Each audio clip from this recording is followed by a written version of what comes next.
Jésus-Christ est Seigneur, mesdames et messieurs. Jésus-Christ est vivant. Jésus-Christ est là. Il est le chemin, la vie et la vérité. Jésus-Christ est le pain de vie. Et c'est ce pain-là que nous voulons encore consommer aujourd'hui dans ce nouveau numéro de Ta Grandeur.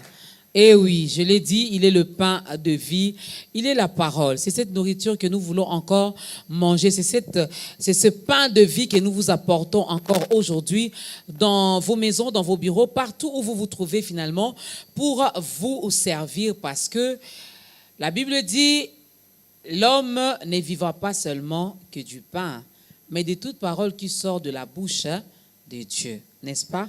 Dieu nous envoie encore sa parole aujourd'hui. Il parle d'une manière ou d'une autre. Il peut vous parler par une voix audible.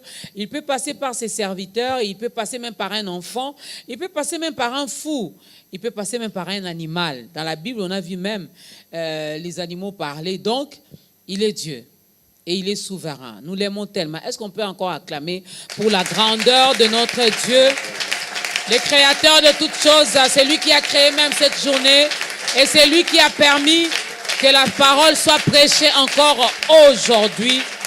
À toutes et à tous, shalom, shalom. Shalom à vous, fidèles auditeurs de la 87.8 MHz B1 FM, parce que B1 a une radio.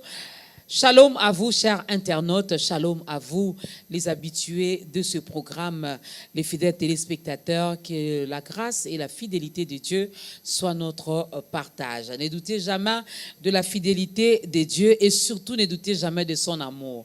Peu importe ce que vous vivez, ce que vous traversez, ce que vous avez comme situation, ne doutez jamais de l'amour de Dieu, car Dieu nous aime et son amour pour nous ne change pas et ne changera pas.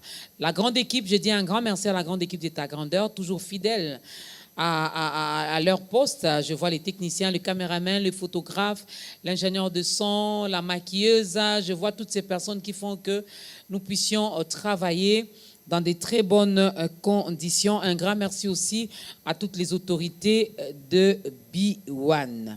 C'est une première pour lui de passer dans ce programme. Aujourd'hui, il sera le canal par lequel l'Éternel va passer pour parler à un cœur, pour bénir une famille, pour bénir encore le peuple de Dieu. Lui, c'est le pasteur Willy Kilangalanga et Léo du Centre de Réveil en Vérité, en Vérité.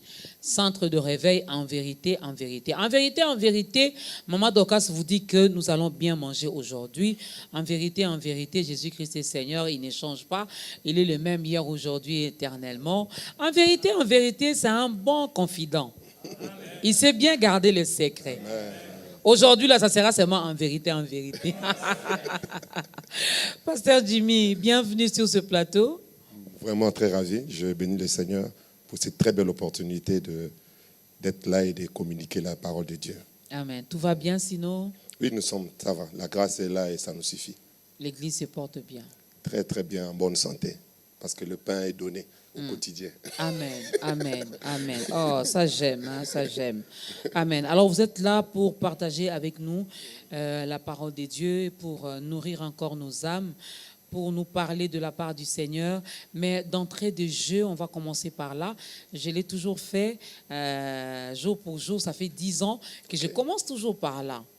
On ne veut même pas changer. On se pose la question, pourquoi on changerait? Pourquoi?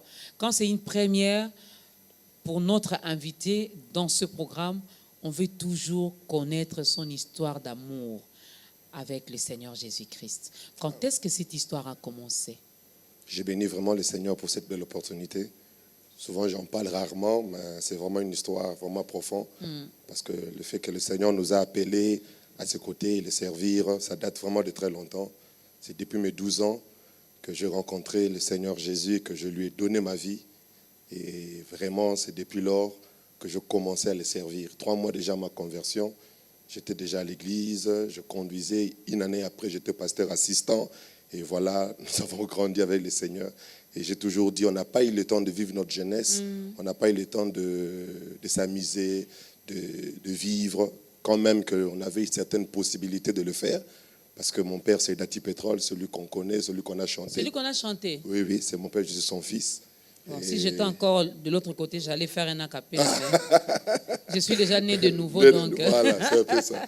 Ça veut dire, on a vraiment grandi dans cette atmosphère, les musiciens à la maison, papa Simaro, papa Madilou, les Debaba, ils étaient tout le temps là. Et c'est dans cette circonstance-là que Dieu nous a choisis. Et c'était vraiment étonnant. Et aujourd'hui, nous sommes vraiment fiers que le Seigneur nous a pris de ce bas âge et nous craignons et nous servons le Seigneur jusqu'à ce jour. Nous sommes vraiment heureux et nous continuons. Mais c'était facile, hein, avec tous les noms que vous venez de citer. Si j'imagine un peu l'ambiance, l'atmosphère qui régnait à la maison. Vraiment, je vous dis, ce n'était pas facile. Je me rappelle une fois, même mon père me disait, il me dit, Jimmy, pourquoi tu veux m'humilier? Pourquoi tu m'humilies comme ça? Parce qu'une fois, il revenait du travail. Et pendant qu'il entre dans l'avenue, il m'a vu en train de crier au bord de la route. Et j'ai prêché l'évangile. Et il a arrêté la voiture. Il m'a dit, monte. On y va à la maison. J'ai dit, papa, je finis d'abord à prêcher. Je viens. Et il est parti. Et quand je suis arrivé, il est assis. Il me dit, pourquoi tu m'humilies comme ça là au quartier? Pourquoi tu fais ça? Et c'est par après qu'il a compris. Et avant qu'il ne meure, il m'a dit, tu es la bénédiction de ma famille. Wow. Et j'ai béni le Seigneur pour ces belles paroles qui sont toujours gravées dans mon cœur. Est-ce qu'on peut acclamer Dieu pour ce témoignage?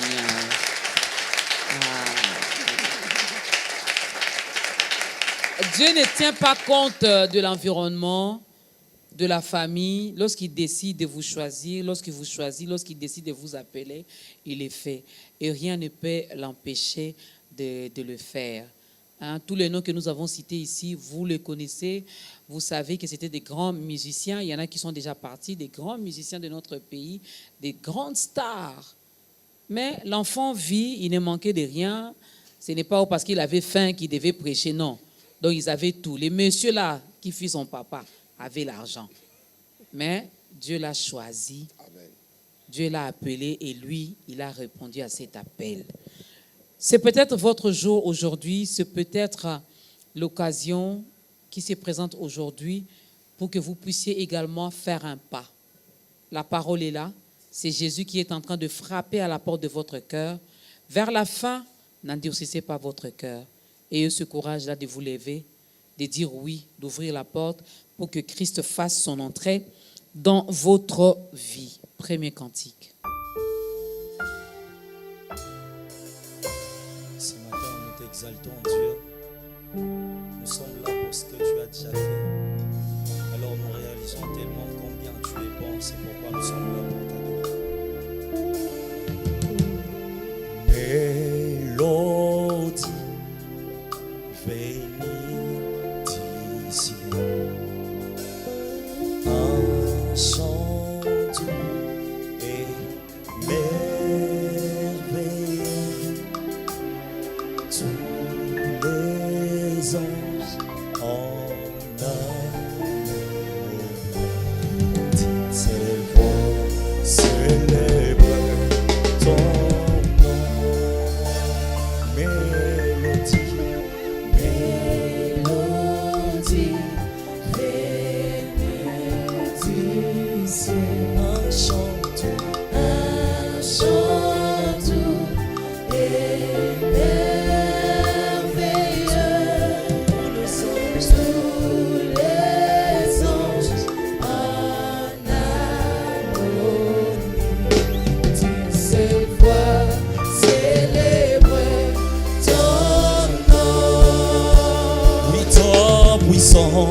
ta puissance est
jamais.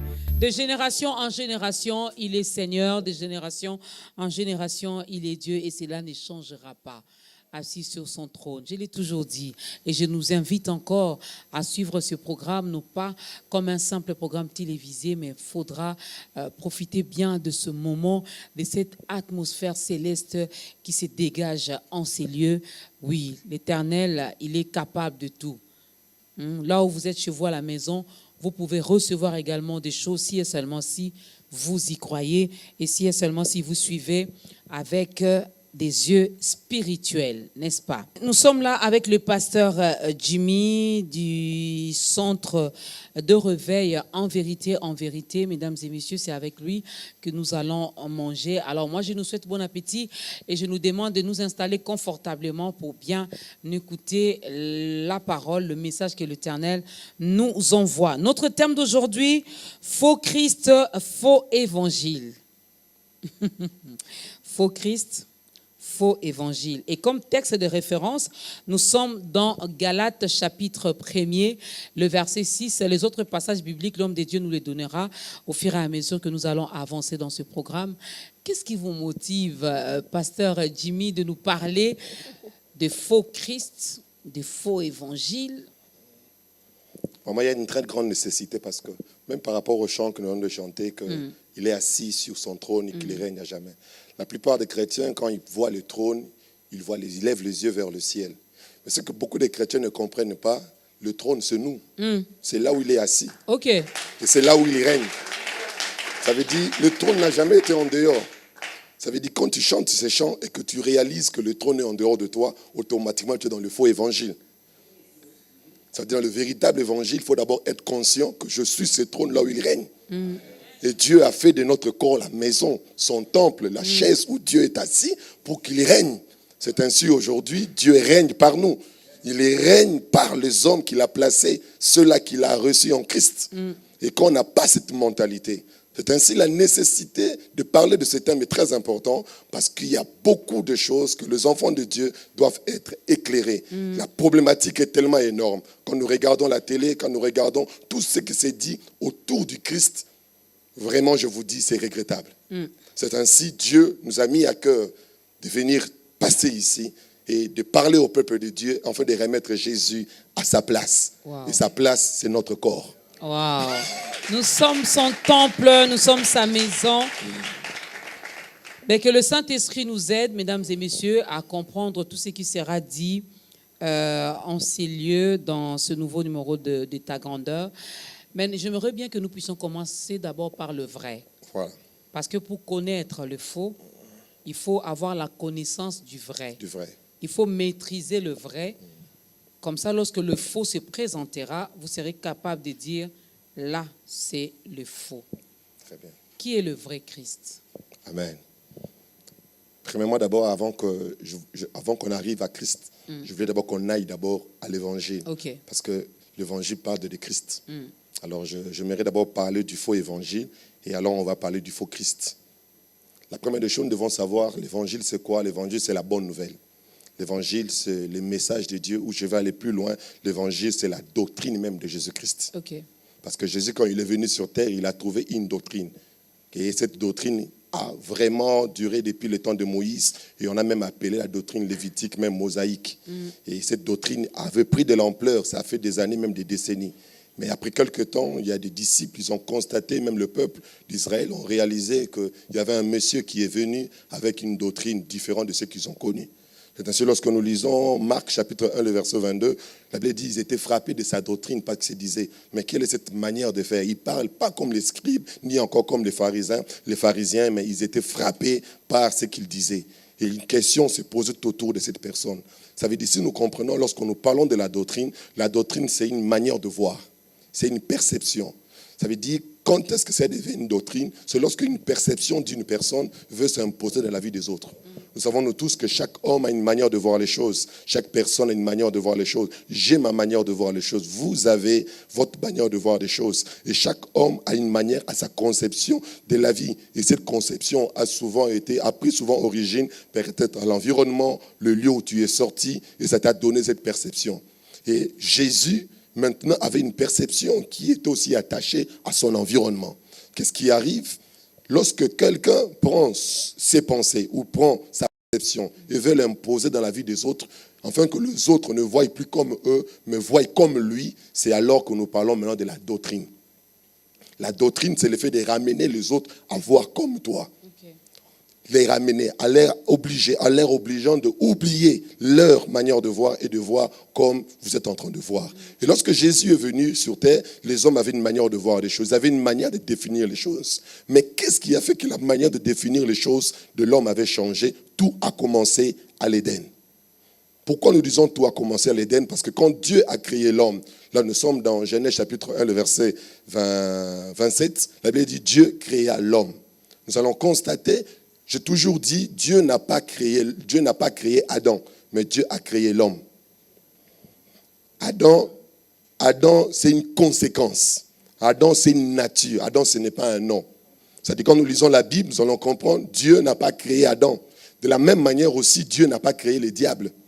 Dieu avait créé l'ange de lumière. C'est lui qui était sa visibilité dans le ciel. Mais c'est l'orgueil qui a fait de lui pour qu'il devienne diable. Et toute personne qui porte ces vêtements de l'orgueil prend une autre identité par rapport à ce que Dieu avait prévu. Le jour que l'homme a mangé le fruit, il est devenu orgueilleux. Parce que c'est l'orgueil, c'est une nature, c'est l'orgueil. C'est ainsi on dit Dieu résiste aux orgueilleux. Quand il parle de l'orgueilleux, il ne parle pas de l'homme, il parle d'une nature que Dieu n'aime pas. Et toute personne qui vit dans cette nature, automatiquement se loin de Dieu. Quand on parle de l'orgueil, on ne voit pas la manière, parce que quand on veut expliquer l'orgueil, beaucoup de gens en parlent mal, parce qu'ils disent que l'orgueil, c'est le fait peut-être de ne pas saluer les gens, de croire que l'on connaît, de croire qu'on est capable. Or, l'orgueil, c'est pas ça. L'orgueil se définit, selon Christ, la manière de vivre à l'indépendance de Dieu. C'est ça être orgueilleux. Tous ceux qui vivent pour eux-mêmes, quand Dieu les regarde, ils sont orgueilleux. Or, lorsque Dieu avait créé Lucifer ne recevait que de Dieu pour le communiquer aux anges. Et il est devenu orgueilleux quand? Le jour où il a dit, je ne veux plus recevoir de Dieu. C'est alors qu'il devient le diable, opposant.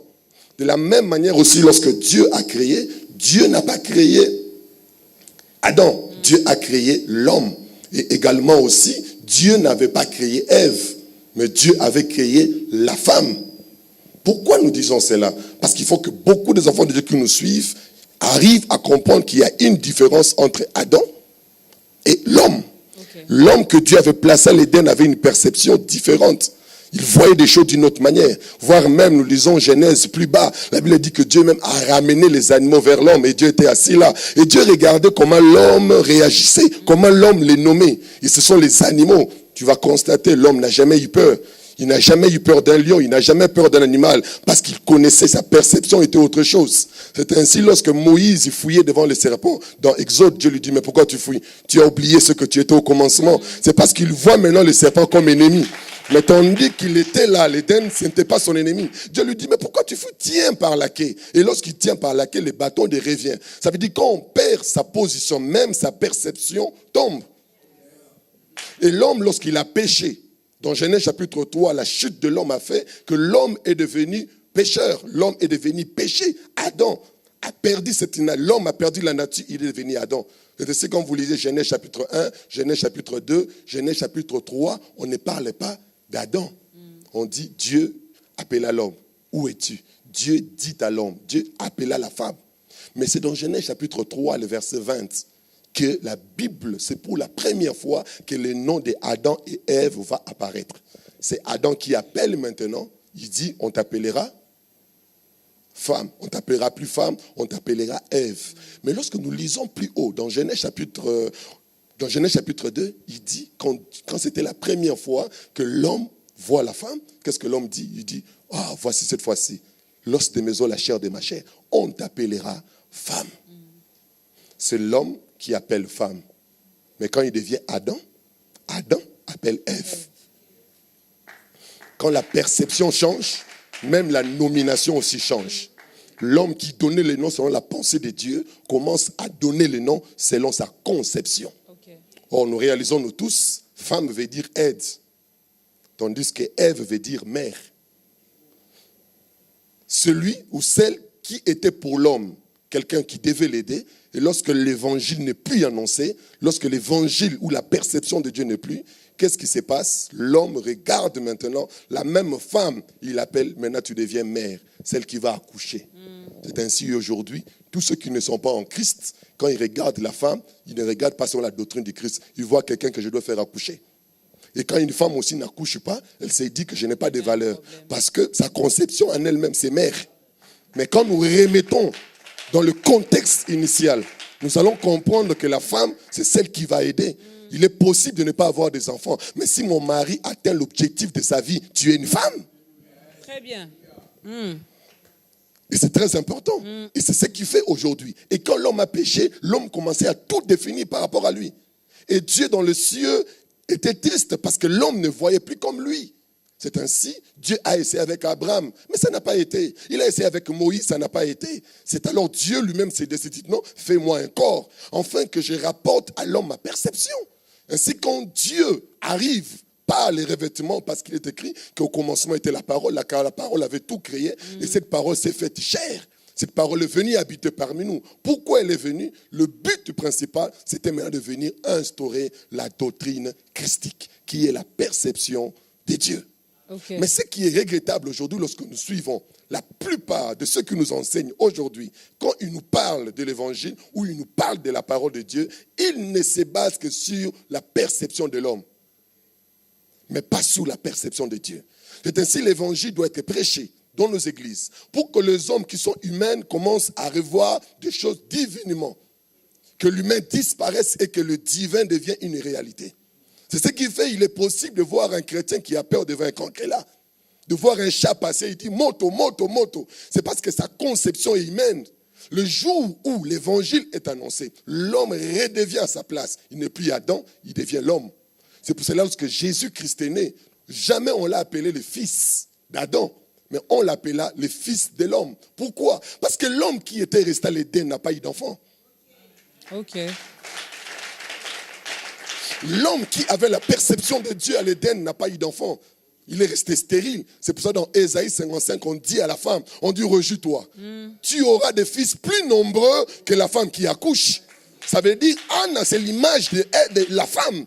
Tandis que Pénina, c'est l'image d'Ève qui a des enfants. Mais ces enfants n'ont pas de nom.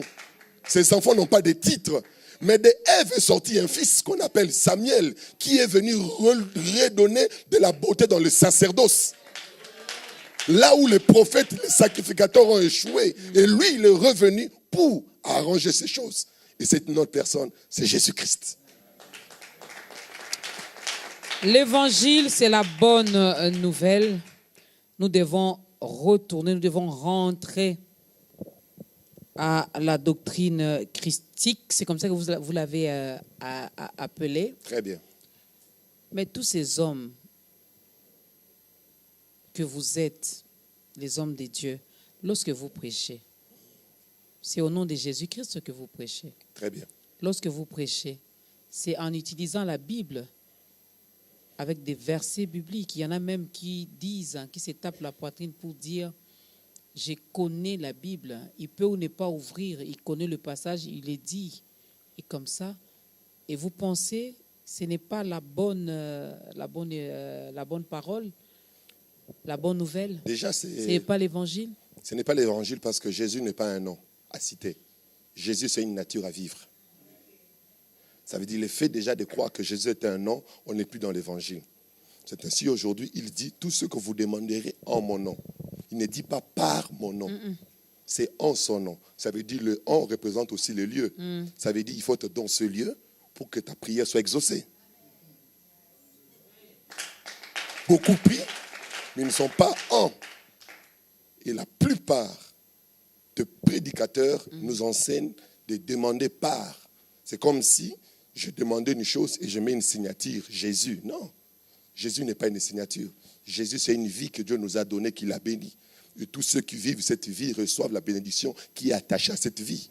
Mais est-ce la faute aux prédicateurs ou la faute est aux... Bon, je vais nous appeler les consommateurs, les membres de l'Église, les brebis. Maman Dorcas, laissez-moi vous dire que la responsabilité est partagée. Pourquoi elle est partagée? Parce qu'autrefois, ce n'était qu'Aaron qui pouvait entrer. pour voir la gloire de Dieu. Mais j'ai béni l'œuvre de la croix parce que Aujourd'hui, depuis que l'accès est libre. je veux dire l'accès est libre. Ça dit, si ton pasteur n'a pas la révélation du Christ, tu peux l'avoir. Alors personne ne dira que je n'ai pas connu ces choses parce qu'on ne me l'a pas dit. Dieu a imposé en nous la parole qui est la Bible. Et la deuxième des choses que nous devons savoir, la Bible c'est la parole de Dieu, mais la Bible n'est pas l'évangile. L'évangile c'est la révélation de la Bible. Ok. Ça veut dire, beaucoup sont assis dans la Bible, beaucoup ont la Bible, ils lisent la Bible, mais ne pas avoir la révélation. C'est ainsi dans Corinthiens on dit que la lettre tue, mais tandis que l'esprit vivifie. Or nous avons reçu l'esprit. C'est ainsi Jésus a dit non, vous restez là. Si vous devez aller prêcher, je ne veux pas que vous prêchiez comme David. Je ne veux pas que vous enseignez comme Moïse. Je ne veux pas que vous enseignez comme Abraham. Vous restez là. Vous recevrez ma mentalité. Vous recevrez ma personne. Vous recevrez ce que je suis pour que vous me fassiez connaître. Et c'est très important. Malheureusement, aujourd'hui, notre Saint-Esprit, c'est pour faire tomber les gens. C'est ce qui est regrettable. Or, le Saint-Esprit a pour objectif... Mais il fait tomber, vous êtes d'accord? Il fait tomber ceux-là qui sont déjà tombés en Christ. C'est-à-dire, ceux qui tombent sans Christ ne sont pas tombés. Ce sont les yeux qui voient qu'ils sont tombés, mais ils sont loin de Dieu. Alors, le plus grand tombé qui réjouit Dieu, ce n'est pas de te salir les vêtements. Le plus grand tombé de Dieu, c'est lorsque tu fais comme Pierre. Lorsqu'il a vu les poissons, il dit non, ça c'est quelle sorte de tombe? Quel homme, je n'ai jamais vu un homme pareil. Même les poissons l'obéissent. Et qu'est-ce que Pierre fit? Il est tombé face contre terre pour dire je ne mérite pas. Ça veut dire un tombé qui ne ramène pas la repentance, qui ne ramène pas la transformation. Ce tombé ne sert à rien. Ce n'est qu'un spectacle. L'accès est libre, donc si votre berger n'a pas la révélation, vous pouvez en avoir. Vous avez parlé du lieu ici. Lorsque Jésus dit « en mon nom », c'est les lieux. Comment savoir que là je suis en bon endroit, au bon endroit, en ces lieux précis, c'est là où je dois demander. Je bénis le Seigneur parce que la seule manière d'abord de reconnaître le lieu, c'est par rapport, tu dois d'abord te positionner par rapport à la Bible, par rapport à la parole de Dieu. Parce que nous devons savoir, on nous dit très bien que la foi vient de ce qu'on attend. Et ce qu'on attend vient de la parole du Christ.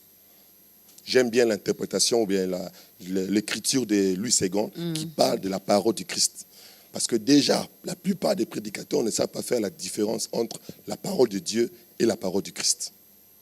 La parole de Dieu ne produit pas la foi. La parole de Dieu produit la crainte. Mais la parole du Christ produit la transformation. Ok. Quand nous circulons partout, nous allons constater que c'est plus la parole de Dieu qui est annoncée. Ce n'est pas de leur faute. C'est parce que la plupart... Donnez-nous un exemple de la parole de Dieu. La parole de Dieu nous dit, lorsque vous péchez, prenez un animal, crucifiez, faites un sacrifice pour recevoir le pardon du péché. Là, c'est l'Ancien Testament. La parole de Dieu. L'Ancienne Alliance. La parole de Dieu. Ok. Ça dit, c'est pour cela aujourd'hui, il y a de ceux qui font des sacrifices jusqu'à aujourd'hui. Peselo Ramutouya, Peselo Raboé. Le soubassement, c'est quoi? J'ai vu, juste une parenthèse, je ne sais pas, c'est peut-être par révélation qu'il a fait, mais j'ai vu un homme de Dieu, la vidéo circule sur les réseaux sociaux, qui a pris les offrandes, tout ce que les membres avaient donné, il a pris ça, il a commencé à brûler, il a dit à Dieu, je viens t'offrir les prémices de tes enfants. Non, ça, c'est la parole de Dieu. Non, je bénis le Seigneur parce que pour la parole du Christ, on a besoin du Saint-Esprit. Okay. Mais il y a de ceux qui travaillent avec l'Esprit. Mais nous, on a le Saint-Esprit. Mais il y a de ceux qui opèrent avec l'Esprit. Mais nous travaillons avec le Saint. L'Esprit de qui? L'Esprit. Mais nous travaillons avec le Saint-Esprit. Okay. Qui nous ramène dans la vérité. Parce qu'il dit, lorsqu'il viendra, il ne parlera pas de lui, il parlera de moi. L'objectif de l'Esprit, c'est nous révéler qui est Christ et l'œuvre qu'il a accomplie. Ça veut dire, le grand problème aujourd'hui, c'est arriver à faire cette différence. Et la plupart des personnes, quand ils sont devant la parole, devant la Bible, ils ne savent pas distinguer. J'ai toujours dit dans la Bible, aujourd'hui nous devons savoir, la Bible est écrite pour tout le monde, Maman Dorcas. La Bible est importante pour tout le monde. Mais Maman Dorcas, vous devez savoir, tout ce qui est à la Bible ne vous concerne pas. Comment ça? Ça ne vous concerne pas. Ça dit, la première des choses, d'abord, il faut d'abord localiser ce qui vous concerne. Quand la Bible Mais nous dit... du début jusqu'à la fin, on parle de Christ. Hein. Du début à la fin, on parle du Christ. Ici, on parle de l'ombre, et ici, on parle de la réalité. C'est le Christ qui m'intéresse, donc la Bible, tout ce qui est dans la parole m'intéresse. Tout ce que la Bible t'intéresse, mais tout ce qui est dans la Bible ne vous concerne pas. Quand la Bible nous dit, en réalité, dans Romains chapitre 8, le verset 1, qu'en Christ, il n'y a donc maintenant aucune condamnation. On a bien dit en Christ. Ça dit c'est en Christ qu'il n'y a aucune condamnation. Est-ce que cela concerne tout le monde? Non. Ça concerne seulement ceux qui sont condamnés. En Christ. Ceux qui sont en Christ, pardon. Ça veut dire que celui qui n'est pas en Christ, ces versets ne le concernent pas. Il est condamné, il est bloqué, il est lié. Alors qu'il ne s'hasarde pas de venir crier que moi je suis libre. Non, c'est ceux qui sont en Christ. Mais comme je suis déjà en Christ, maintenant, quand vous êtes en Christ, n'empêche que je le déclare encore, que je le proclame encore. Tu le proclames, tu le proclames parce que ces versets-là vous concernent. Mais des versets, par exemple, qui disent Seigneur, que mes ennemis périssent, ça ne vous concerne pas. Parce que vos ennemis. J'ai des ennemis, non? C'est ce que le faux évangile veut nous faire croire. Il faut même creuser des trous là, il faut les mettre dedans. C'est ça même le faux évangile qui veut nous faire croire. Mais la vérité est que le diable fut dépouillé, il est écrasé. Il n'est pas notre ennemi. Et celui qui est l'ennemi, c'est celui avec qui tu peux combattre. Je ne vois pas quelqu'un paralysé, je dis c'est mon ennemi. Non, il est déjà paralysé. Quand même, respectons quand même celui qui est paralysé. Arrêtons de parler. Il est paralysé. Ouais. Il a déjà été paralysé. Mais oui. Nous, on le considère aujourd'hui comme notre ennemi. Or, il n'a même plus de force. Il est paralysé, maman. Il est paralysé. Et l'effet de croire qu'il est ton ennemi, tu es en train de les ranimer. C'est ainsi, le faux enseignement, le faux évangile a pour but de remettre le diable à sa place. Or, quand Dieu avait placé l'homme à l'Éden, c'était l'homme qui régnait. Mais c'est par le faux évangile que la femme et l'homme sont devenus en dessous du diable. C'est ainsi, quand Dieu vient chercher l'homme, il pose la question, où es-tu? L'homme dit, je me suis caché. Dieu lui pose, qui t'a dit? Ça veut dire, qui t'a appris? Qui t'a enseigné? Aujourd'hui, si Jésus apparaissait dans certaines églises, quand il voit certaines personnes le prier, il va dire, qui vous a dit de prier comme ça? Qui t'a appris ça? On va lui répondre, notre pasteur. Merci. Il va vous récupérer. Et ils ont dit les serpents, mais lis dans la Bible, le serpent n'a pas reçu une punition, parce que ça n'a jamais été la responsabilité du serpent. Si Dieu, quand vous l'avez dit qu'il est à la porte, qu'il frappe, il toque. Si Dieu peut toquer, le Tout-Puissant, peut toquer à ta porte, penses-tu que le diable peut le briser? Ça veut dire que le diable aussi toque. Alors arrêtez de l'ouvrir la porte. Ouvrons à Christ. Ouvrons à Christ, mesdames et messieurs, faux Christ, faux et évangile. Là, l'homme de Dieu nous a expliqué la vraie, mais vous êtes entré directement, vous nous avez expliqué la bonne nouvelle qui est donc l'évangile, voilà. Le vrai évangile, mais vous êtes entré également directement par les faux, hein? Oui, on veut dire... On a tout ramassé déjà. On ne peut pas parler du vrai sans parler du faux. Parce que l'objectif, c'est ça. Parce qu'il faut que beaucoup de personnes arrivent à être éclairées. C'est ainsi même Jésus, pendant son séjour sur la terre, a été combattu. Pourquoi il était combattu? Parce que ces gens disaient, mais qu'est-ce qu'il dit? Qu'est-ce qu'il annonce? Il avait une perception de voir. Il avait une manière de voir. Je me pose la question. Si aujourd'hui en Christ, les chrétiens doivent vous voir comme Dieu, est-ce que réellement le diable est l'ennemi de Dieu? Est-ce que le diable peut détruire Dieu? Impossible. Si nous avons la perception de Dieu, ça veut dire de la même manière que Dieu a positionné le diable, nous aussi nous le voyons également. Si Dieu aujourd'hui, j'ai toujours dit aux gens, est-ce que nous savons que Dieu a des problèmes? Il n'y a personne dans l'univers qui a des problèmes comme Dieu. Dieu a des problèmes. Il a des solutions ou il a des problèmes? Il a des problèmes. Dieu a tellement de problèmes. Donc, lorsque moi, je lui amène encore mes problèmes... C'est ce qui est regrettable. Tu n'ajoutes pas, mais tu ne comprends pas que l'homme a été créé pour résoudre les problèmes de Dieu. Ok. Le faux évangile va nous ramener à quoi? C'est comme si c'est Dieu qui résout nos problèmes. Non, Dieu était seul. Mais c'est Dieu qui a créé l'humanité. Pourquoi il l'a créé? Je pose la question. Pensons-nous vraiment que le créateur du téléphone l'a fait pour le téléphone? Non, il l'a fait pour répondre à un besoin. C'est-à-dire quand Dieu a créé l'humanité, Dieu était dans des problèmes. Il dit non. Mais il n'y a pas moyen que je dois faire. Ça va? Je crée un téléphone pour me permettre de communiquer avec ceux qui sont loin. Ça veut dire tout le matériel, tout ce que nous mettons à notre disposition, l'objectif, c'est de nous servir. Cette chaise est en train de nous servir. La table est en train de nous servir. Le micro a été fait pour nous servir. Mais comment pensez-vous que Dieu crée l'homme pour ne pas le servir? Dieu a besoin d'un service. Mais le faux évangile nous apprend que nous devons aller chez Dieu parce que c'est Dieu qui donne la solution. Et c'est ce qui est regrettable. Or, c'est l'homme qui est appelé à donner des solutions à Dieu. Et c'est notre travail. C'est ainsi, il dit, je ne vous laisserai pas. Je vous donnerai mon esprit pour que vous répondiez à mes besoins. Je vous supplie, allez partout. Ne bâtissez pas des églises. Ne construisez pas des temples. Ne faites pas des orphelinats. Faites mes disciples. Il faut résoudre mon problème. Résoudre mon problème. Faites quoi? Des disciples. J'en avais 2 à l'Éden. Ce monsieur-là me l'a tout pris. Et maintenant, là, je vous, les 12 ici, allez récupérer tous ces frères-là. Ne faisons pas comme les grands frères du fils prodigue qui ne s'est pas inquiété de la peur de son frère. Mais chaque jour, il entrait à la porte, son papa était là. Il ne pouvait même pas poser à son père la question, mais papa, pourquoi tu es dehors? Papa, regarde, est-ce que mon jeune frère, mon jeune fils va revenir? Mais le grand frère passait là. Mais gloire soit rendue à Jésus, le véritable grand frère. Il a dit, papa, je te donne le repos. Je vais chercher Adam qui est perdu. Je te les ramène. Je veux les chercher et je te les ramène. Je prie que l'Église, que le serviteur de Dieu que nous sommes, nous avons une responsabilité. Et le diable, par le faux évangile, nous a tous amenés à paraître. Nous voulons être grands. Nous ne sommes pas appelés pour ça. Nous voulons être ministres. Nous voulons être ceci. Nous voulons bâtir de grandes choses. J'ai toujours dit, vous savez, il y a quelqu'un qui me bouleverse comme Moïse. Moïse a abandonné la royauté pour servir Dieu. Parce qu'il a compris que Dieu avait un problème. Et sa position de prince ne pouvait pas permettre à Dieu de servir. Si c'était moi et vous, je vous dis, Seigneur, merci au Pambolanga. Famille nanga banyoko amaka na bien. Combien sont heureux. Mais notre père dans la foi a été béni, Abraham. Oui, Abraham a été béni pour la mission. Abraham n'a pas été béni. Toutes les bénédictions d'Abraham, c'était pour bâtir le peuple de Dieu. Parce que dans l'ancienne alliance, Dieu avait un peuple. Mais dans la nouvelle alliance, Dieu n'a plus un peuple. Dieu a une épouse. Ça dit tout l'argent que nous donnons, c'est pour entretenir son épouse qui est l'évangile. L'épouse de Dieu qui est l'évangile. La Bible nous le dit. Nous les connaîtrons par leurs fruits. De nos jours, ça devient un peu compliqué. Très compliqué, Maman Dorcas. Même par les fruits, là, ça devient compliqué pour arriver à les distinguer. Prenons le deuxième cantique. C'est pourquoi le Père l'a souverainement élevé, afin qu'en son nom tout genou fléchit.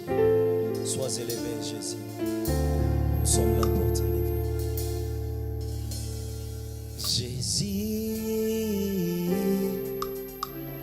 Jésus, yoza malamu, malamu yozali. Jésus, Jésus, oza malamu, malamu yozali. Chantons Jésus,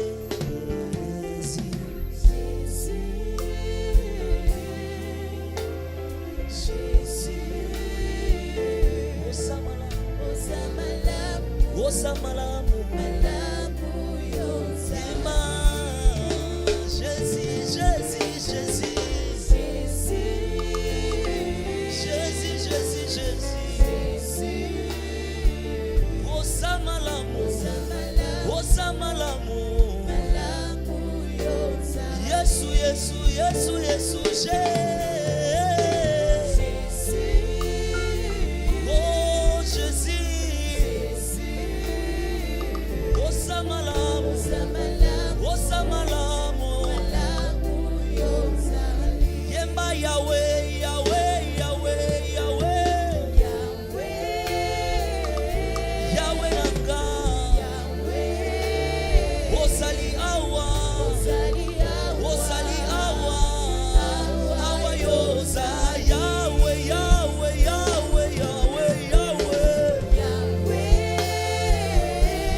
telebra. Sota la bradiva dia karabashate. Lora masi telebra diva. Alori masi televa de braia de boshata. Paride sitalia bade. Alo mandili vade brasi telebrosa.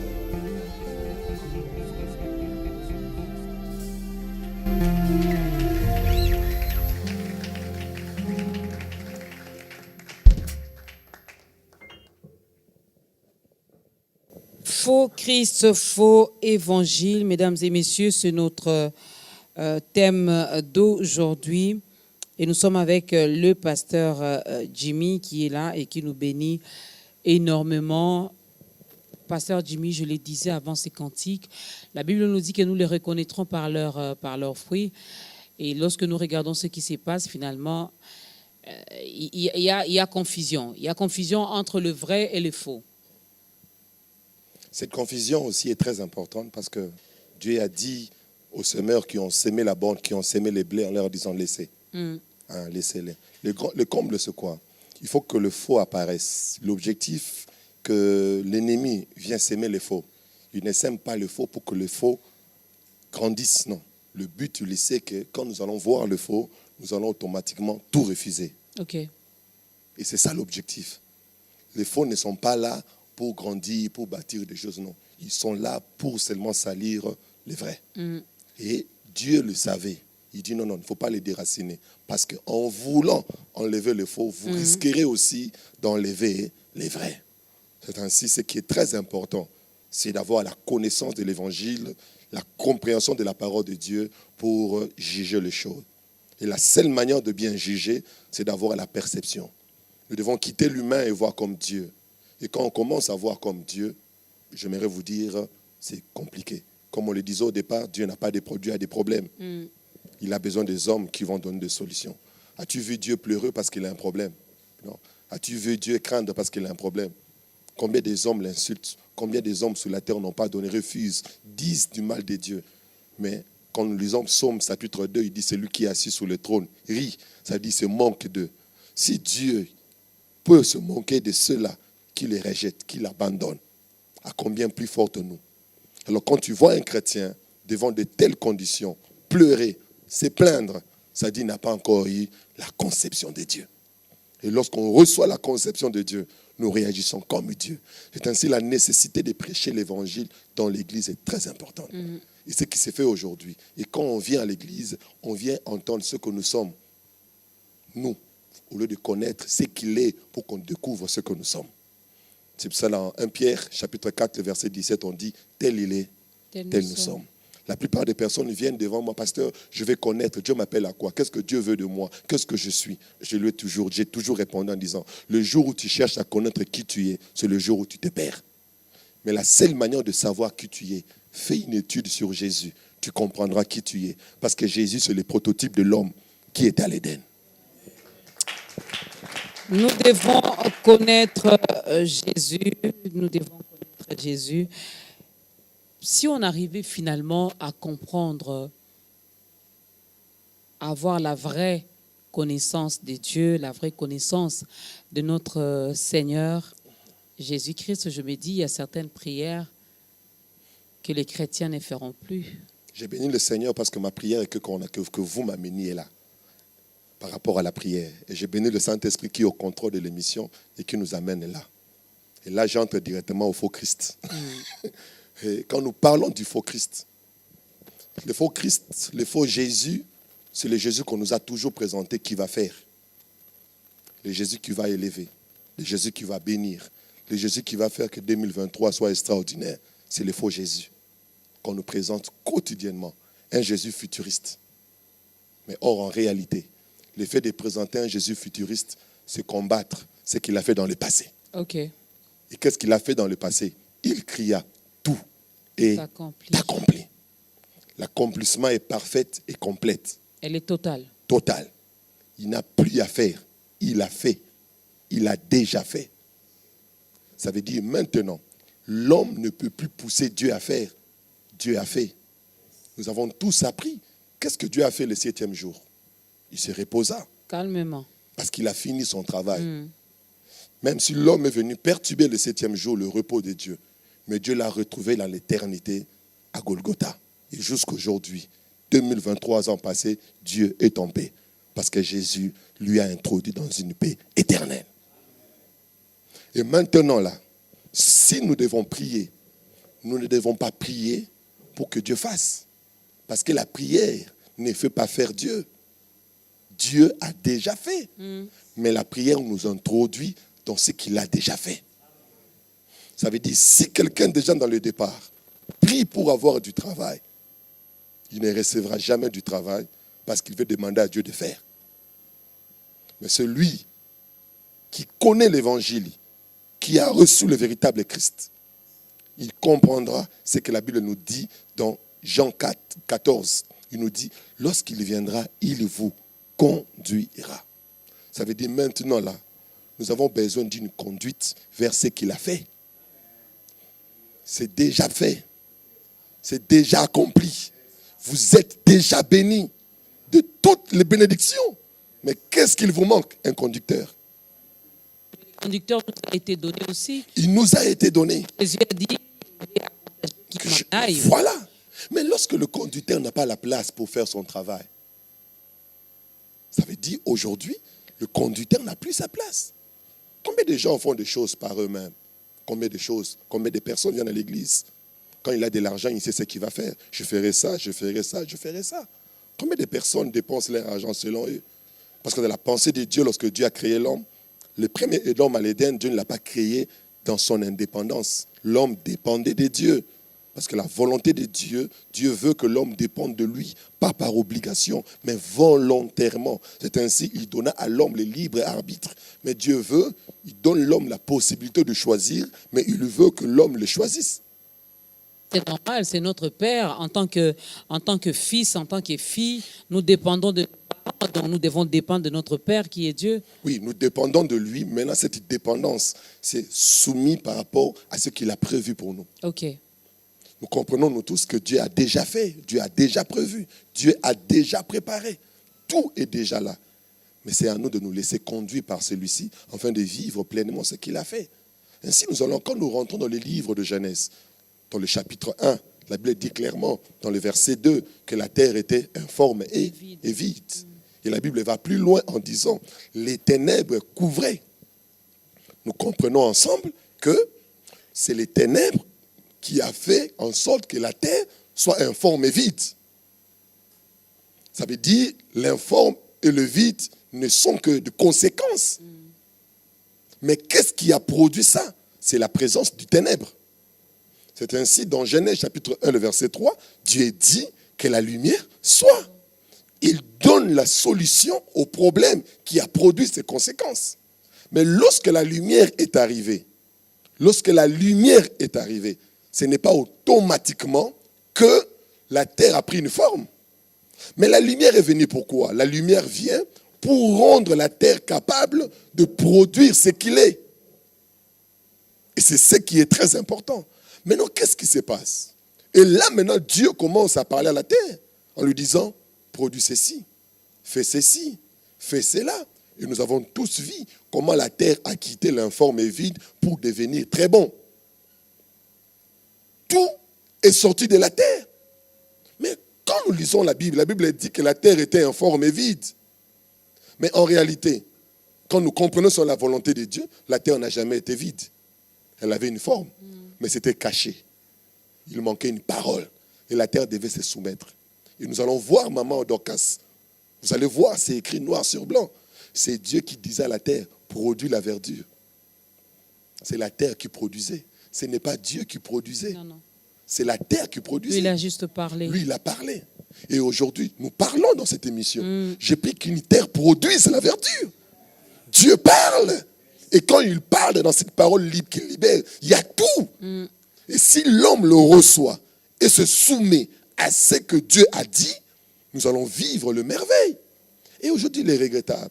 Nous entendons la parole de Dieu, comme l'a dit Jacques, en disant que ne vous bornez pas seulement à entendre. Cette parole dont nous avons entendu a une capacité de devenir réalité.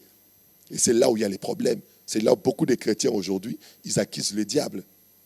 Ils accusent les ténèbres. Mais quand Dieu regarde la terre, il dit, la terre, problème le problème des ténèbres. Je l'ai réglé dans Genèse chapitre 1, le Depuis. verset 3. Depuis. Je l'ai réglé. Je veux dire, l'informe et le vide que tu as là, ce n'est plus le diable. Ce n'est plus lui, il n'est plus là. Il ne peut plus faire quelque chose. L'informe et le vide qui est présent là, c'est toi. Parce que tu ne veux pas exécuter. Parce que Dieu a donné.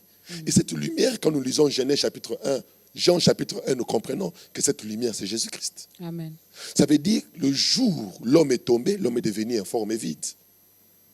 Mais Dieu, par son amour infini, il a regardé l'homme informe et vide, il dit que la lumière soit. Et cette lumière est venue. Et quand cette lumière vient, maintenant Dieu commence à me dire, Jimmy, va voir telle personne. Tu vois cette dame-là, pardonne. Tu vois cette tante-là, va l'embrasser très fort. Tu vois cette personne-là, va les chercher. C'est lui, il sait là où il a placé les choses. Il sait comment il a organisé les choses. Dieu les savait. Dieu demande d'abord à la mer de produire les secs. Mais c'est dans les secs qu'il y a la verdure. C'est dans le sec qu'il y a les arbres. Ce n'est pas dans la mer. La mer a produit les secs. Mais les secs aussi a une production. Et dans le sec, il y a des arbres. Et dans les arbres, il y a des semences. Ça veut dire chaque participation, chaque présence, tout ce que tu rends réalité produit quelque chose. Imaginez, maman Dorcas, tout le temps que nous avons fait à l'église, si seulement on produisait ce qu'on nous enseigne. À quel état serons-nous aujourd'hui? C'est quoi où se situe le problème? Je veux reposer, j'avais posé cette question, mais je veux la reformuler, la formuler autrement. C'est quoi le problème? Est-ce un problème de compréhension? D'abord la connaissance, est-ce un problème de connaissance? Est-ce un problème de compréhension? Est-ce un problème de foi pour arriver finalement à mettre en pratique ce que nous entendons? Moi, je bénis le Seigneur. Le grand problème, c'est d'abord l'enseignement. Parce que c'est de l'enseignement que produit la foi. Et c'est de la foi que l'exécution est manifeste. Et la plupart de nos enseignements dans nos différentes églises, la plupart, on nous enseigne des paroles qui ne produisent pas la foi. Nous avons bien lu ici, c'est la parole du Christ qui produit la foi. Or, la parole du Christ, c'est le tout accompli, le déjà fait. C'est là où il y a la foi. La foi ne se repose pas dans le futur. Et les gens confondent la foi et l'espérance, maman Dorcas. Et l'église aujourd'hui espère, je serai grand, je vais me marier, cette année sera merveilleuse. Non, ce n'est pas la foi. Et puis on commence et puis on finit l'année. On finit l'année, rien ne s'est fait. On ne voit rien. Et puis ils vont nous encourager encore. L'année passée, tu étais distrait, ils vont toujours nous accuser. Or, c'est eux les responsables. Parce qu'ils ne nous ont pas donné les repas qu'il fallait. La nourriture solide pour que l'homme arrive à extérioriser. Si Dieu a transformé la terre en 7 jours, maman, un bon prédicateur en 7 jours peut déjà transformer une vie. Je vous la pose. Avez-vous déjà arrivé à transformer une vie? Le Christ que j'enseigne, la parole que je libère, c'est cette parole qui transforme. Et nous avons vu des vies être transformées. Il te suffit seulement dans nos réunions de faire que 2 séances. Et ta manière de voir change. L'humain tombe et le divin devient manifeste. Vous dites Amen. J'espère que c'est vraiment le cas. Hein? Vous dites Amen ici, là. J'espère que c'est vraiment le cas. Il ne faut pas dire Amen pour faire plaisir au pasteur. Hein? Il faut vivre ce que le pasteur dit. Il faut arriver à le vivre pour être un bon témoignage. Et nous bénissons vraiment le Seigneur pour ça. Et c'est ce que nous disons, que lorsque les personnes n'arrivent pas, l'enseignement n'est pas bien donné, lorsque la parole n'est pas bien énoncée, automatiquement, tout s'écrase. Pourquoi? Parce que ceux qui s'approchent de la Bible, ils ne savent pas faire cette répartition. Ils ne savent pas quoi faire. Maman, donc, souvenez-vous encore, Jésus prend Pierre, Jacques et Jean. Il les amène au-dessus de la montagne. Et pendant qu'ils étaient là, la Bible dit que Jésus a transfiguré. Et pendant qu'il a transfiguré, on a vu apparaître Moïse. On a vu apparaître Élie. Et qu'est-ce que Pierre dit? Il dit, Seigneur, restons ici. Bâtissons 3 tentes. Restons là, bâtissons 3 tentes. Et il n'a même pas fini de dire sa parole. Moïse a disparu, Élie a disparu, et une voix se fit entendre. Voici mon fils bien-aimé en qui j'ai mis toute ma parole. Réalisons, Jésus est la parole de Dieu. Quand Jésus se transfigure, ça veut dire Jésus est la parole. Et l'apparition de Moïse, l'apparition d'Élie est une représentation aussi des paroles. Ok. La parole de Dieu, la parole de Dieu, la parole de Dieu. Tout ce que Moïse fit, la parole de Dieu. Tout ce qu'Élie a fait, la parole de Dieu. Et tout ce que Jésus accomplissait, la parole de Dieu. Parce qu'il était la parole véritable de Dieu. Et quand Pierre regarde ça, il dit, voilà, Seigneur, reste là. C'est là où on parle du full gospel. C'est qu'ils disent, qui enseigne la totalité de la parole. Il parle tout. Ici, Élie représente toutes les paroles prophétiques que Dieu a libérées. Et vous allez constater que Dieu promettait, je ferai de toi, je te bénirai. Toutes ces paroles où Dieu parlait au futur, il dirait, je les ferai, ce sont des paroles Élie. Des paroles prophétiques. Toutes les paroles aussi, où Dieu parlait, si tu fais ceci, je te bénirai. Si tu donnes, je t'élèverai. Voici les bénédictions qui se répandront sur celui qui aura cru. Je ferai. Je dis, toutes ces paroles-là, qui a une loi, c'est Moïse. C'est Dieu qui a libéré cette parole. C'est Dieu qui disait, tu donnes et tu seras donné. Vous devez donner les offrandes. Tu obéis, voilà ce qui va arriver. C'est la parole dite à Moïse. Mais il y avait une nouvelle parole qui vient d'apparaître, différente d'Élie, différente de Moïse, mais une nouvelle parole. Et cette parole, on l'appelle la parole de l'accomplissement. Du tout est accompli. Où toutes les promesses promises à Élie s'accomplissent en lui.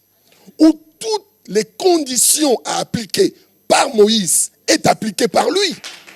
Et quand Pierre regarde, il dit non, moi je vais tout prêcher. Pierre c'est un prédicateur. Hein. Il dit moi je vais tout prêcher. Des fois je vais prêcher Élie, je vais promettre. Des fois, je vais prêcher Moïse. Des fois, je vais prêcher Jésus. Et c'est là où il n'y a pas la foi. Ce sont ces enseignements qui détruisent l'Église. Dieu a dit, Pierre, attention. Attention. On reste ici. Il a retiré Moïse à Longwe. Élie disparaît. Il dit, restez là. C'est ça la parole. C'est lui qu'il faut écouter. C'est à lui qu'il faut enseigner. Pierre, tu es disciple du Christ. Tu dois parler. Il est regrettable de voir aujourd'hui des gens qui prient. Seigneur, accorde-moi l'esprit d'Élie. Tu es regrettable. Comme Élie a disparu, tu disparaîtras avec lui. Ceux qui se disent que moi je suis fort en prière. Tout ce que j'ai, c'est parce que je donne. Tu vas disparaître avec Moïse. Ce sont des personnes qui ne reconnaissent pas la grâce. Peut-être ils me suivent en ce moment. Ils se justifient en disant, si tu fais ça, tu auras ça. Ce que je suis, j'ai combattu pour l'être. C'est faux. Il y a de ceux qui ont combattu plus que toi, mais ne sont pas arrivés là. C'est la grâce de Dieu. C'est le tout accompli. Et la plupart des personnes ne reconnaissent pas ça. Maintenant, quand tu lis la Bible, est-ce que tu vois Moïse? Tu vois Élie ou tu vois Christ? Maintenant, nous ne sommes pas dans le full gospel. Nous sommes dans le plein évangile. Amen. Or, le plein évangile, c'est un message christocentrique. Où Christ est au centre de tout. De tout. Et tous les actes que nous posons après Christ ne sont que des actes de reconnaissance. C'est-à-dire, si vous me voyez aujourd'hui, et comme je l'ai toujours enseigné à mes enfants, que si vous apportez vos offrandes, vous ne les apportez pas pour être bénis. C'est Moïse qui donnait pour être béni. Nous nous donnons par reconnaissance. Nous investissons par reconnaissance. Nous donnons gratuitement. En aucun jour, nous prierons en disant à Dieu, Seigneur, souviens-toi de ce que j'ai fait. Qu'est-ce que tu as fait qui a plus de valeur de ce que Christ a fait? Ok. Le poids du Christ dans le cœur de Dieu dépasse ton argent, dépasse les sacrifices que tu fais. Et ceux-là maintenant peuvent s'accrocher à leurs dons. C'est eux. Nous, on s'accroche à ce qu'il a fait. Et c'est ça le plein évangile. Et lorsque cet évangile n'est pas annoncé au sein de l'Église, il n'y a pas la foi. On a des gens qui espèrent.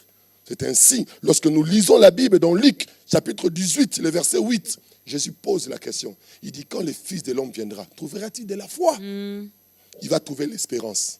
Mais la foi, non. Et aujourd'hui, dans beaucoup des églises, on nous parle de l'espérance que de la foi. Ta vie sera bénie. Cette année, tu seras élevé. Il y a des gens qui prient, Seigneur, automatiquement, ta prière n'a plus de valeur. Même les chants, tout a changé. On ne peut plus dire, Seigneur Pambolanga, il l'a déjà béni.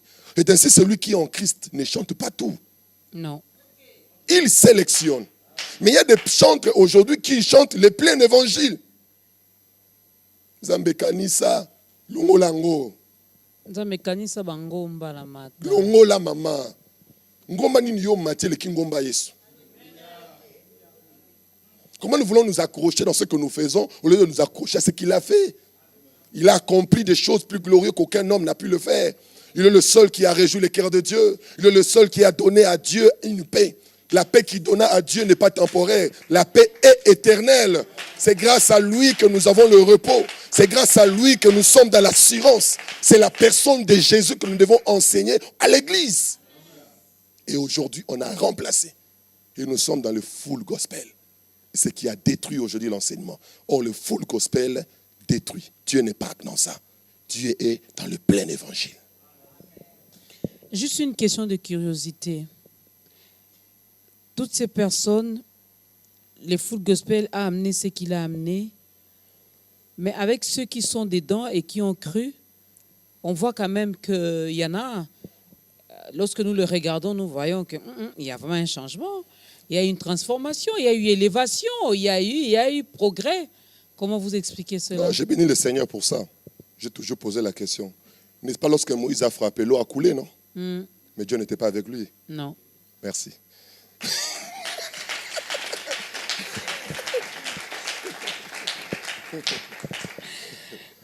Alors ceux qui sont à la recherche des résultats, c'est père. Nous ne sommes pas à la recherche des résultats. Le résultat a trompé beaucoup de gens. Et le diable est fort dans le résultat. J'ai toujours dit, imaginez que le diable dans Matthieu 4, il y prit Jésus, il est transporté au-dessus de l'église. C'est qui? C'est le diable. Il a pris qui? Le Fils de Dieu. Ça veut dire qu'il peut prendre quelqu'un et le placer là. Mais si tu n'es pas comme Moïse, tu vas rester chez Pharaon.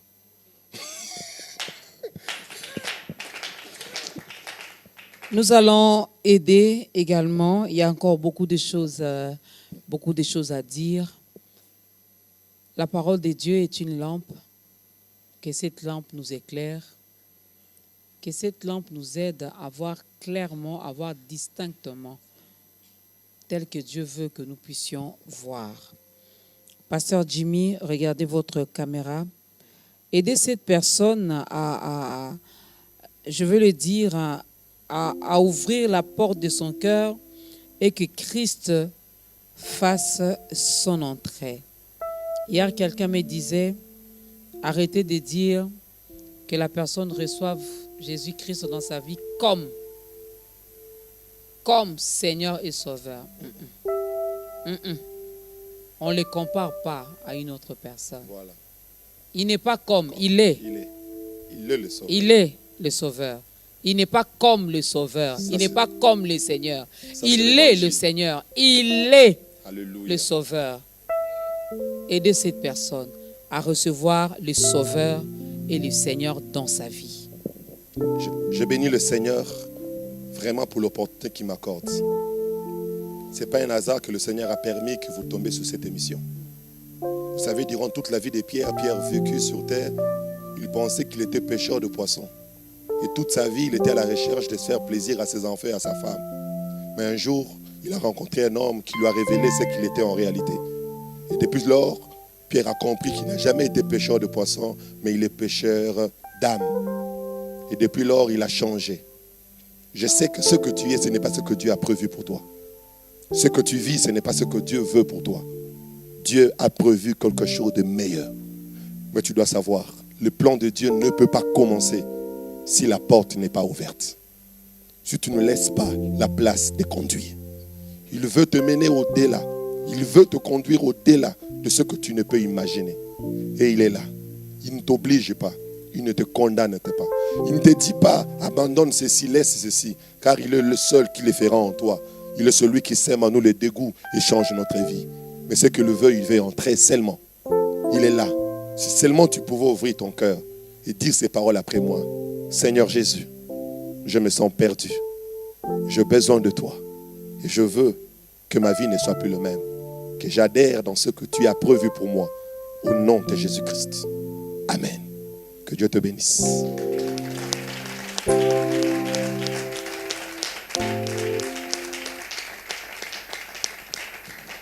Bienvenue dans la grande famille des enfants de Dieu. Il y a de la place pour tout le monde. Hein, ici, chez nous, là, on ne met pas les autres mal à l'aise. Non, on est tous fils, on est tous filles de Dieu. Alors, bienvenue, bienvenue. Ne t'arrête pas là. Aujourd'hui, tu as écouté la parole, tu as accepté de laisser le Sauveur, le Seigneur Jésus-Christ, entrer dans ta vie, commencer à diriger ta vie. Il faut demeurer à ses pieds. Il faut écouter la parole. Ici, on parle de la parole. On parle de la bonne parole, qui est l'évangile de Jésus-Christ. Oh l'eau, oh les sels, oh l'huile, oh... Ici, là, on ne donne pas ça. Ici, c'est seulement le Seigneur Jésus-Christ. Alléluia. N'est-ce pas? Alors, si tu crois, tu es sauvé. Et si tu es sauvé également pour sauver les autres. Aujourd'hui, c'est le pasteur Jimmy qui t'a aidé. Demain, ça sera peut-être toi qui seras assis de l'autre côté pour aider encore une autre personne. Car nous sommes appelés à faire de toutes les nations les disciples de Jésus-Christ. Tu n'as pas une église d'attache? On veut bien parler du centre de réveil en vérité, en vérité. Vraiment, merci. Nous parlons de cette grande œuvre, de cette grande mission que Dieu nous a donnée. L'Église, le centre des réveils, en vérité, nous disons la vérité que nous sommes. Nous ne disons pas ce que nous croyons, mais nous disons ce que nous sommes. Et c'est très important. Et là, l'Éternel transforme des vies, il change des gens, il transforme parce que ce n'est pas la loi qui change, c'est l'amour de Dieu qui transforme des cœurs. Amen. Et l'amour de Dieu est annoncé par nos cultes. Et chaque fois, nous sommes à Brikine, vers Pompage. Alors, sur l'avenue Menza, numéro 2. Et tous ceux qui sont intéressés, ils peuvent vraiment nous rejoindre et ils seront vraiment équipés pour un grand travail. Et c'est là ceux qui veulent nous contacter aussi. Ils peuvent aussi nous appeler directement au 082 plus 243 82 222 0189 plus 243 82 222 0189. Quand est-ce que le pasteur Jimmy reçoit? Nous recevons chaque mercredi.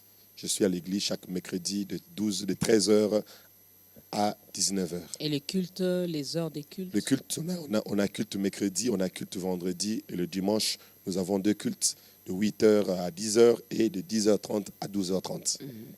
Vous avez le programme, vous avez le numéro de l'homme de Dieu, vous avez des questions, vous voulez communier, vous voulez écouter la vraie parole, connaître le vrai Christ.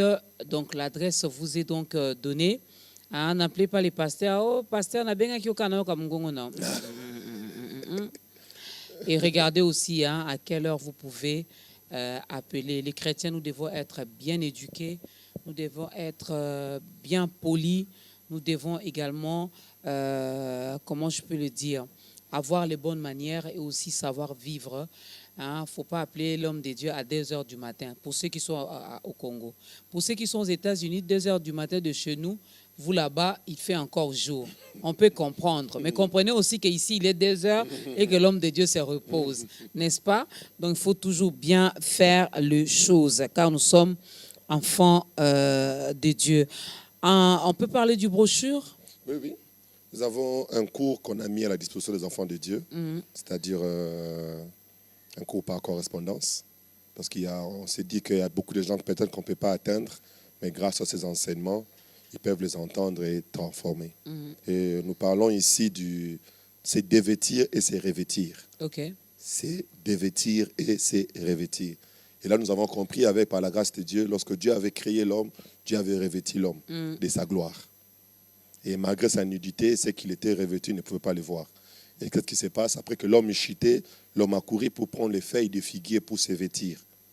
Or, nous savons nous tous que le feuille, avec le temps, ça perd sa qualité. Avec le soleil, ça sèche. Et qu'est-ce que Dieu va faire? Dieu va encore dévêtir l'homme de ses feuilles et prendre la peau de l'animal pour les revêtir. Or, la peau, avec le temps, devient de plus en plus dure. C'était déjà l'œuvre salvatrice qui était déjà annoncée, que l'homme sera revêtu d'un vêtement durable et éternel. Et dans ce livre, nous en parlons. Et les chrétiens, tous les jours de notre vie, nous devons savoir que nous sommes appelés à nous dévêtir de quelque chose et à nous revêtir de quelque chose. Nous devons savoir qu'Adam comme nature, Christ aussi comme une nature, nous devons chaque jour de notre vie nous dévêtir de cette nature adamique. Quand je parle de la nature adamique, c'est cette nature qui nous emmène à désobéir à Dieu. J'ai toujours dit qu'il y il y a des hommes dans notre pays ou partout dans le monde qui vivent une sainteté, mais dans Adam. Ça veut dire quand tu les regardes, il est bien éduqué, il n'insulte pas, il ne fait pas ceci. Parce que déjà, même sur les péchés, ils ont une mauvaise compréhension du péché. La plupart nous parlent du fruit du péché au lieu de nous parler du péché. Parce qu'il y a une différence entre les péchés au pluriel et le péché au singulier. Et le péché au singulier n'est que l'arbre qui produit les péchés au pluriel. Le fait de dire à quelqu'un d'arrêter l'impudicité, tu n'as pas fait un travail. Il faut enlever l'arbre. Et l'arbre, c'est Adam. Et c'est quand tu n'as pas la connaissance de ces choses, tu vas risquer. Il y a de ceux qui ont abandonné l'impudicité. Il y a de ceux qui ont abandonné la boisson. Et ils se disent que j'ai abandonné. Mais quand tu les regardes, l'arbre n'est pas ôté. Parce que quand nous rentrons dans Genèse, Dieu a dit à l'homme, tu ne mangeras pas de l'arbre. Dieu ne veut pas l'arbre. Et l'arbre, là, c'est Adam. Vous enlevez l'impudicité, mais la sorcellerie reste. Vous enlevez la sorcellerie, les mensonges juste à côté. Il faut enlever l'arbre. Il faut enlever l'arbre. Parce qu'il y a des gens. C'est ainsi qui fait qu'il y a des gens aujourd'hui qui se disent j'abandonne telle chose, mais après un moment, ces choses reviennent encore. Pourquoi? Parce qu'il a enlevé les fruits, mais l'arbre est resté et le fruit va produire encore. Et le grand problème, c'est d'enlever cette nature. Et comment l'enlever? C'est d'accepter une autre nature qui est christique. Amen. Et quand on accepte Jésus de tout son cœur, on produit les fruits du Christ et la nature adamique disparaît. C'est ainsi, nous les chrétiens, on doit passer beaucoup de temps dans la prière. Nous devons beaucoup prier. Parce que j'ai toujours posé la question aux chrétiens. Si Jésus priait, pourquoi il priait? Pour avoir une voiture? Pour avoir une belle femme? Pour aller en Europe? Si Jésus priait, c'est parce qu'il savait que dans sa chair, il y avait la nature adamique qui devait combattre tous les jours, afin que la volonté de Dieu en lui soit pleinement exécutée. Amen. Et pourquoi nous, aujourd'hui, on doit prier? Pourquoi on doit gêner? Une mauvaise compréhension de la prière, c'est d'aller vers Dieu pour que Dieu nous donne des solutions. C'est d'aller vers Dieu pour que Dieu intervienne. Non. Toutes les solutions, c'est dans la nature christique. La meilleure prière que nous devons faire tous les jours, c'est de prier, Seigneur, que l'orgueil en moi disparaisse. Que l'orgueil face à toi puisse disparaître. Je vais être humble devant ta parole. Je vais le faire. Parce que tu as déjà tout fait. Et c'est cette soumission qui produit la vie. Cette soumission qui produit la vie, où est-ce qu'on peut s'en procurer? Ils peuvent m'appeler au même numéro. Okay. Ça dit, ils peuvent appeler au numéro, comme on l'avait dit, je peux encore répéter, plus 243 82 222 0189. Et on peut le livrer. Même ceux qui sont à l'extérieur du pays, nous pouvons les transmettre ça sur format numérique. Voilà. Donc, c'est possible d'appeler l'homme de Dieu.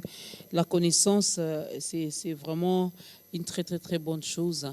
Juste une dernière question de curiosité. Pendant que la chorale nous prépare le dernier cantique, nous allons nous lever. L'homme de Dieu va nous bénir avec la prière. Mais juste une question, puisqu'on a parlé de la prière.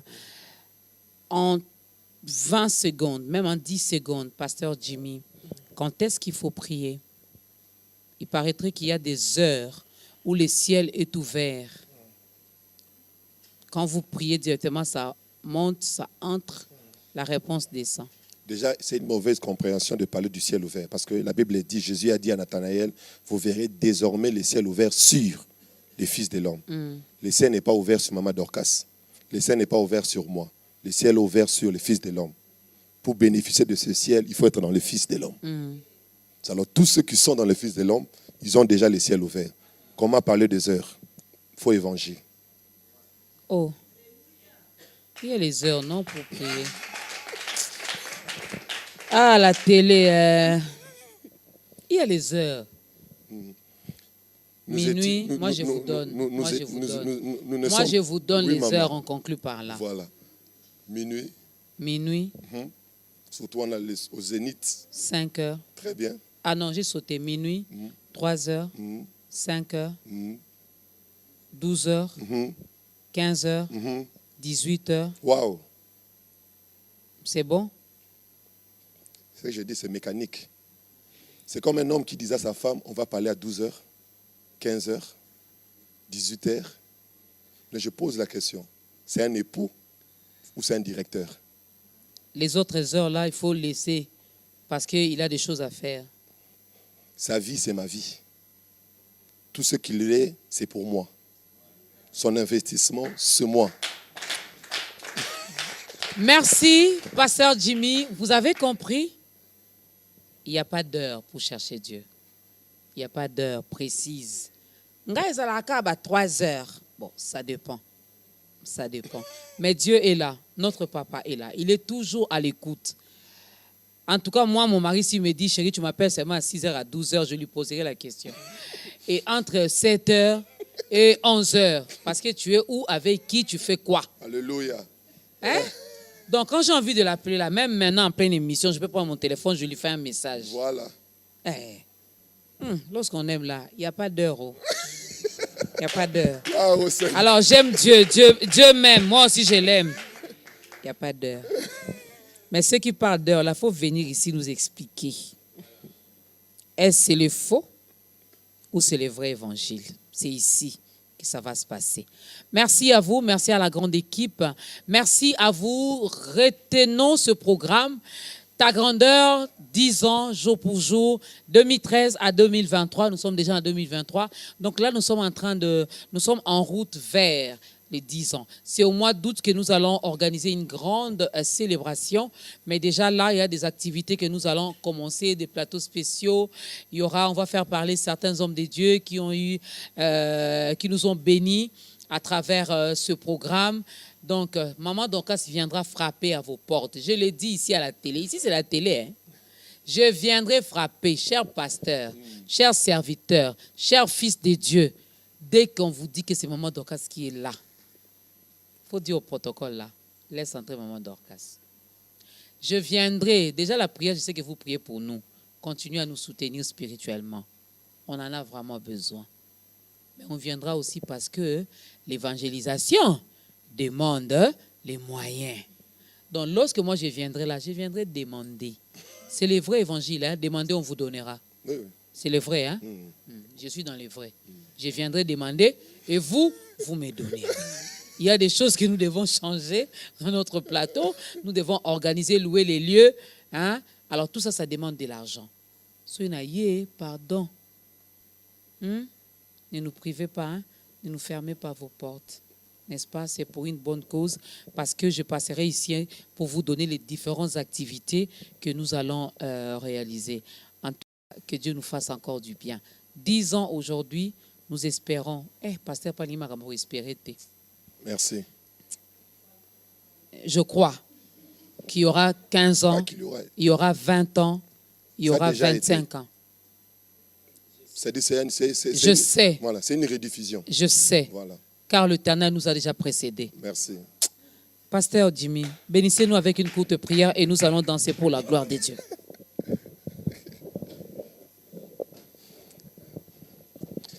Nous bénissons celui qui a tout accompli.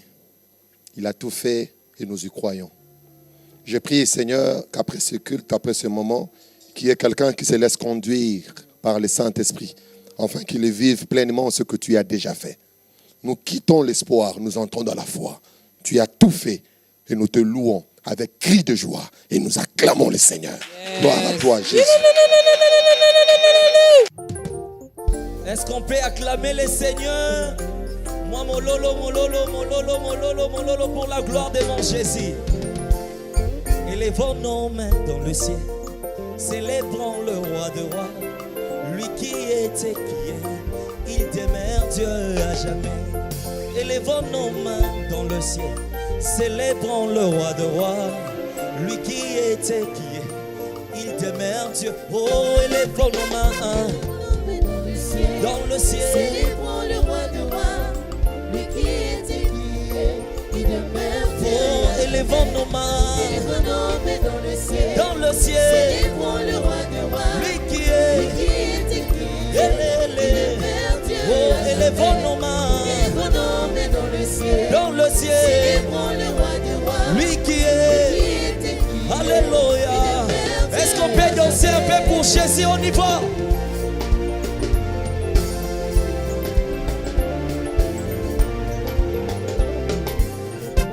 La terre n'a pas pu le retenir.